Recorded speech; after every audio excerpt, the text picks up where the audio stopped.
तिथे जालन्यातल्या मंठा तालुक्यात अतिवृष्टी सदृश्य पाऊस बरसलेला आहे। मुसळधार पावसामुळे मंठा तालुक्यातील अनेक गावांमध्ये पूर परिस्थिती निर्माण झाली आहे। आई बाबा होण्याचे स्वप्न अजून पूर्ण झाले नाहीत का? आई बाबा होण्याचे तुमचे स्वप्न पूर्ण करा अपोलो फर्टिलिटीद्वारे। मोफत सल्ल्यांसाठी कॉल करा 9953959370। पांगरी गावाचा संपर्क तुटलेला असून 200 ते 250 लोकांचं सुरक्षितपणे स्थलांतर करण्यात आलेलं आहे।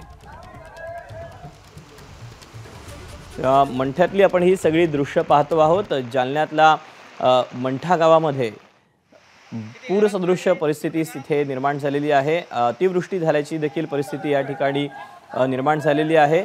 अनेक ठिकाणी मंठा तालुक्यात लोकांच्या घरामध्ये पाणी शिरलेलं होतं, दुकानांमध्ये पाणी शिरलेलं होतं, तर शेतीचंही यामुळे मोठ्या प्रमाणात नुकसान झालंय।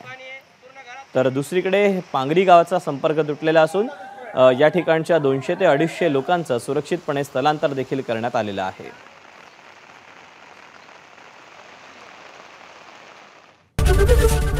एबीपी माझा, उघडा डोळे बघा नीट।